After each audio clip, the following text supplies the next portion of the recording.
करते हैं एक्सेल को आपको क्या करना है, ओपन करना है। और जो भी एक्सेल आपके सिस्टम में हो, मान लिया 2007, 2010, 2012 जो भी हो आपका, उसको करना है। उसके बाद आपको करना है रो और कॉलम को सिलेक्ट कर लेना है। जहाँ तक हो जाए, मान लेते हैं कि ओ तक हमको बनाना है, तो ओ तक के लिए सीट को हमने क्या किया है, उसको सिलेक्ट कर लिया रो और कॉलम को। अब हमें यहाँ पे जाकर के मर्ज एंड सेंटर लिखा है, उस पर क्लिक करेंगे तो उसमें जो रो और कॉलम होते हैं वो आपस में मर्ज हो जाते हैं। उसके बाद आप जिस चीज़ की सीट बना रहे हो उसका यहाँ पे नाम लिख देना है, ठीक है। जब आप नाम लिख देंगे, जैसे मान लिया हमने यहाँ पे EMI कैलकुलेशन करना है, EMI कैलकुलेशन करना है, तो यहाँ पे हमने लिख दिया EMI कैलकुलेशन। इससे ये हाईलाइट रहता है कि किस चीज़ से संबंधित हमारी ये सीट है। उसको यहाँ पे जाकर के इंक्रीज फॉन्ट कर लेते हैं, ठीक है। उसके बाद यहाँ पे जाकर के हम बोल्ड कर लेते हैं, जो हमको दिखाई देगा, ठीक है। हेडलाइन हमारी ये हो जाती है। उसके बाद यहाँ पे हमें लिखना है सीरियल नंबर। उसके बाद हमको यहाँ पे क्या लिखना है, सीरियल नंबर लिखना है। फिर उसके बाद हमको लिखना है प्रोडक्ट का नेम लिखना है, मतलब आइटम लिखना है। आइटम के बाद हमको यहाँ पे कस्टमर का नेम लिखना है। कस्टमर क्या है, कस्टमर का नेम लिखना है। अब यहाँ पे आप देख रहे होंगे कॉलम से बाहर जा रहा है, तो यहाँ पे जाएंगे, कॉलम पर 2 बार क्लिक करेंगे और हमारा कॉलम की जो विड्थ है वो ऑटोमेटिक फिट हो जाती है। उसके बाद हम यहाँ पे लिखेंगे क्वांटिटी लिखेंगे। क्वांटिटी के बाद हमको रेट लिखना है और रेट के बाद हमें अमाउंट लिखना है। अमाउंट के बाद में हमको यहाँ पर जो है ये बताना है कि अमाउंट के बाद कि हमको यहाँ पे कितनी किस्त देना, तो उस पर हमें सबसे पहले तो लिखना होगा रेट ऑफ इंटरेस्ट, कि रेट ऑफ इंटरेस्ट आप कितना देने वाले हैं। रेट ऑफ इंटरेस्ट आपका कितना रहेगा, मतलब ब्याज। और वो किस्त जो आप कराओगे वो कितने समय के लिए कराओगे वो यहाँ पे रखना है। क्या हो जाएगा, क्वांटिटी, रेट और अमाउंट। उसके बाद रेट ऑफ इंटरेस्ट ना लिख करके पहले हमको डाउन पेमेंट लिखना है, डाउन पेमेंट लिखना है, ठीक है। डाउन पेमेंट इसलिए मान लेते हैं आप कोई गाड़ी लेते हैं, उसका कुछ पेमेंट होगा, फिर आप डाउन पेमेंट करेंगे, ठीक है। फिर उसके बाद यहाँ पर पेएबल अमाउंट होगा आपका, मतलब कितना आपको पेमेंट करना है।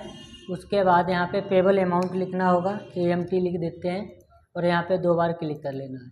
पेएबल अमाउंट के बाद में आपको यहाँ पे लिखना है रेट ऑफ इंटरेस्ट लिखना है, रेट ऑफ इंटरेस्ट लिखना है। रेट ऑफ इंटरेस्ट लिखने के बाद आपको यहाँ पे ड्यूरेशन लिखना है। ड्यूरेशन कितने समय का, मतलब कितने समय की किस्त आप कराओगे, किस्त का समय लिखना होगा साल में। उसके बाद यहाँ पे हमें रहेगा इंटरेस्ट, मतलब जो हमने किस्त कराई उस पर ब्याज कितना जाएगा। फिर लास्ट में हमारा जाएगा नेट अमाउंट, लास्ट में हमारा नेट अमाउंट जो हमारे ऊपर किस्त चलाएगा। और यहाँ पर एक आएगा PMT, मतलब पेमेंट होता है, इसको किस्त बोलते हैं। एक होता है हमारा PPMT जिसको हम प्रिंसिपल अमाउंट बोलते हैं। उसके बाद एक आता है IPMT, ठीक है। इस तरीके से इतना फॉर्मेट हमको बना करके रखना है। जब आप इतना अमाउंट बना लेंगे, अब इसमें आप देख रहे होंगे कि इसमें वीडियो में आ नहीं रहा है, ठीक है। तो उसके लिए थोड़ा सा हम लोग क्या करते हैं, जूम आउट कर लेते हैं, ठीक है। IPMT तक करा लिया है, हो गया IPMT तक। उसके बाद जो है हमको सीट को बनाना है। अब आप सीट को बनाएंगे तो रो कॉलम आपको दिखने चाहिए, ठीक है। अब यहाँ पे जाएंगे, हमें सीरियल नंबर लिख देना है 1, ठीक है। सीरियल नंबर 2, और यहाँ पर आए दोनों को सिलेक्ट कर लेते हैं। मान लेते हैं कि 5 आइटम कोई बनाने हैं हमको, तो 5 आइटम में हमें कौन कौन से बनाने हैं, मान लेते हैं यहाँ पे 5 आइटम बनाने हैं। आइटम का नाम लिख देते हैं अपाचे, मोटरसाइकिल लेना है ना। उसके बाद बुलेट, उसके बाद आपको लिख देना है FZS लिख देना है।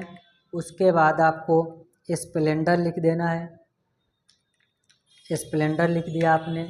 और TVS लिख दिया, TVS इसमें आपको लिख देना है।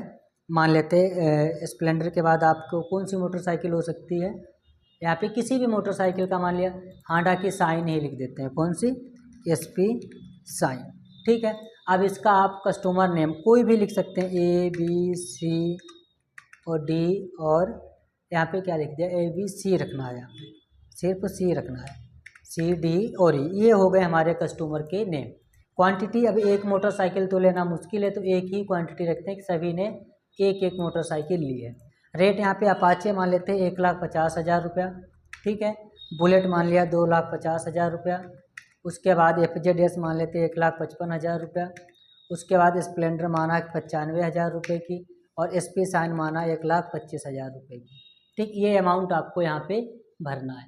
इसको सिलेक्ट करके यहाँ पे जाते हैं, यहाँ पे जाएंगे, एडिटिंग कर लेते हैं, यहाँ पे ऑल बॉर्डर पर गए और यहाँ पे जाकर के बोल्ड कर लेते हैं कि जो भी डेटा इसमें लिखें वो बोल्ड लिखे। ठीक है, अब हमें यहाँ पे अमाउंट का फार्मूले के लिए सबसे पहले इक्वल लगाना है।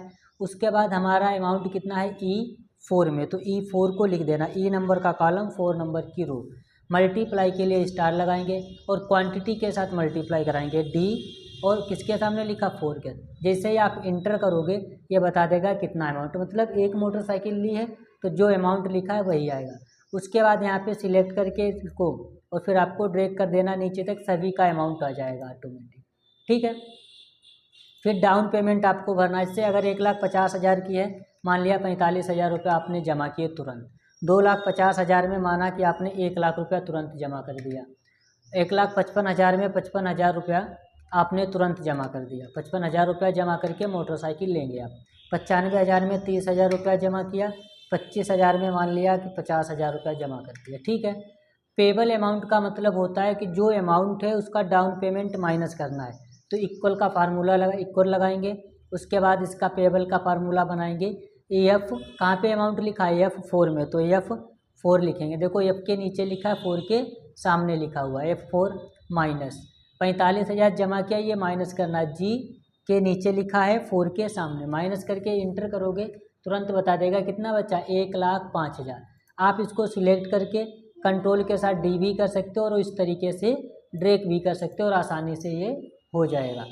उसके बाद रेट ऑफ इंटरेस्ट, मान लेते हैं कि इसका रेट ऑफ इंटरेस्ट जो है वो 6% है, इसका रेट ऑफ इंटरेस्ट 8% है, इसका रेट ऑफ इंटरेस्ट मान लिया 9% है, इस तरीके से किसी का 10% है।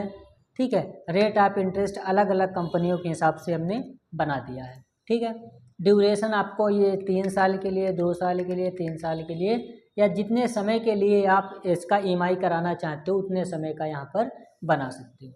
इंटरेस्ट का मतलब ब्याज पता करना है, तो इक्वल करना है। किस पे हमें ब्याज निकालना है, H, तो यहाँ पे H लिखेंगे, 4 लिखेंगे, H के सामने अमाउंट है ना हमारा पेबल। उसके बाद मल्टीप्लाई के लिए स्टार, फिर इसके ऊपर आप क्लिक कर देंगे। कई परसेंट निकालना है, 6% निकालना है ना, फिर से स्टार लगाएंगे और 3 के ऊपर क्लिक कर देंगे, मतलब H4 I4 और J4 का आपस में मल्टीप्लाई कराना है। बटे में 100 इसलिए नहीं लिखना है क्योंकि जो 6 लिखा है उसमें परसेंटेज हमने लगा करके पहले से रखा है।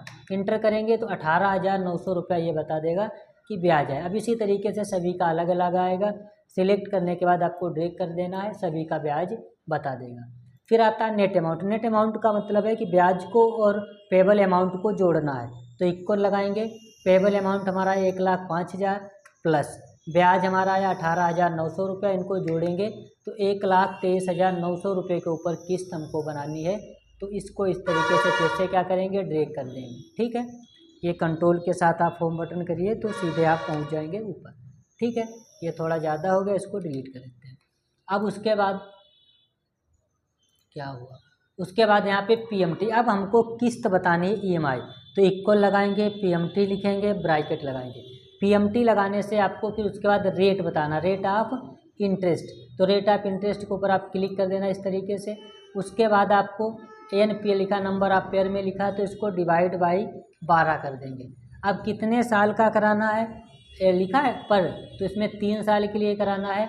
और कितने, एक साल में कितने महीने होते हैं, 12, तो 12 से मल्टीप्लाई, फिर कामा कराना। अब आपको क्या करना, पेमेंट, कितना पेमेंट करना है, तो यहाँ पे नेट अमाउंट पर क्लिक कर देना है और ब्रैकेट को बंद करोगे और इंटर करोगे तो आ जाएगा। अब यहाँ पे जैसे क्लिक करोगे तो ये डॉलर का सिंबल आएगा। इसको सही करने के लिए हमें यहाँ पे जाएंगे करेंसी पर, यहाँ पे डॉलर का सिंबल लगा, इसको हटा करके मोर फंक्शन पर जाते हैं।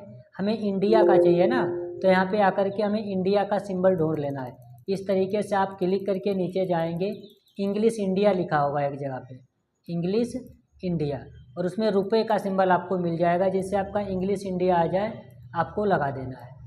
ठीक है, और थोड़ा नीचे जाएंगे, ये आ चुका है, इंग्लिश इंडिया लगाएंगे और ओके कर देंगे, तो यहाँ पे जो डॉलर का सिंबल था वो आज हट जाएगा और रुपए का सिंबल आ जाएगा। दूसरी चीज़, उसके बाद माइनस आ रहा, माइनस हटाने के लिए आप आएंगे फार्मूला बार पर और यहाँ पे माइनस, इक्वल के बाद माइनस लगा देंगे तो वहाँ से माइनस हट जाएगा। ठीक है, ये किस्त आ गई। उसके बाद यहाँ पर आएंगे इक्वल देखो पीएमटी का मतलब होता है किस्त, मतलब पेमेंट कितना करना है। पीपीएमटी का मतलब होता है प्रिंसिपल पेमेंट, मतलब मूलधन कितना अदा करना है, इक्वल पीपीएमटी लगाओगे, ब्रैकेट लगाओगे। उसके बाद रेट ऑफ इंटरेस्ट पर क्लिक करोगे और डिवाइड बाई 12, मतलब जो रेट है उसको 12 से डिवाइड, फिर कामा। उसके बाद आपको एक लिखना है, पर साल करना है तो एक लिख के कामा लगाना है। कितने साल का तुमने कराया है, 3 साल का, मल्टीप्लाई 12 मतलब 36 महीना हो गए, फिर कामा। उसके बाद कितना पेमेंट है, 1,23,000, और इसको ब्रैकेट को बंद करेंगे और इंटर करेंगे, फिर से वही आया। फिर हमको वही कर लेना है, यहाँ पे करेंसी पर जाएंगे, करेंसी पर जाकर के यहाँ पे नंबर लगा देंगे तो हट जाएगा डॉलर, ठीक है। रुपए का सिंबल चाहिए आपको तो यहाँ पे आकर के मोर फंक्शन पर फिर आपको जाना होगा, यहाँ पे जाकर के आपको रुपये का लगाना होगा, ठीक है। ढूंढना होता है यहाँ पे इंडियन रुपीज लगाना होगा और ओके कर देना है, ठीक है। और माइनस हटाना है तो यहाँ पे आएंगे फार्मूला पर, इक्वल के बाद माइनस और इंटर, ठीक है। सेम आईपीएमटी का, आई का मतलब होता है इंटरेस्ट, मतलब जो किस्त दे रहे हैं उसमें ब्याज जो जाता है उसको कितना अदा करेंगे, तो इक्वल लगाएंगे, आईपीएमटी लिखेंगे, ब्रैकेट लगाएंगे, सेम फार्मूला लगाएंगे, इस पे लगा जाएंगे, rate of interest divide by 12, कामा एक लिखेंगे, कामा, फिर हमको ड्यूरेशन पर क्लिक करना है, स्टार 12, कामा लगाना है, टोटल अमाउंट पर क्लिक करना और ब्रैकेट को बंद करना और इंटर कर देना है। सेम काम हमको करना है, यहाँ पे जाएंगे माइनस लगा देंगे तो माइनस हट जाएगा, डॉलर हटाना है हमको तो फिर से जाएंगे डॉलर पर, ठीक है। डॉलर पर जाने के बाद मोर पर जाएंगे और यहाँ पे जाकर के हमें सिलेक्ट करना होगा रुपए का सिंबल, ठीक है। इंडियन रुपीज आ रहा है, इंग्लिश इंडिया, ओके कर देना। इस तरीके से हमने अपाचे का निकाल दिया। आप सिलेक्ट करके इसको ड्रैग कर देंगे तो सभी का निकल जाएगा ये, इस तरीके से। ये हैच आ रहा है तो इसका मतलब यहाँ पे संख्या बड़ी है, इस तरीके से क्लिक करोगे आसानी से बना सकते हो। अब अगर आप चाहते हो कि इसमें कलर करना है तो इसको सिलेक्ट करके इस तरीके से कलर कर सकते हो, इसको सिलेक्ट करके आप यहाँ पे जा कर के दूसरा कलर लगा सकते हो। यहाँ पे गए इस तरीके से, यहाँ पे गए, इस सीट में दूसरा कलर रखना है तो यहाँ पे जा कर के दूसरा कलर आप रख सकते हो, ठीक है। तो ये हमारी इस तरीके से ईएमआई कैलकुलेशन हम आसानी से कर सकते हैं कि अगर आप देखना चाहें जो हमको मोटरसाइकिल मिली थी उसका 1,23,990 रुपये पर ब्याज सहित 3,769 रुपये 28 पैसे किस्त आई, उसमें मूलधन अदा कर रहे हैं 3,149 रुपये का, ठीक है, 3,700 आई और 3,100 का हम प्रिंसिपल अदा कर रहे हैं और उसमें जो ब्याज जा रहा है वो 619 रुपया 50 पैसा। तो इस तरीके से हम सीट को क्रिएट कर सकते हैं।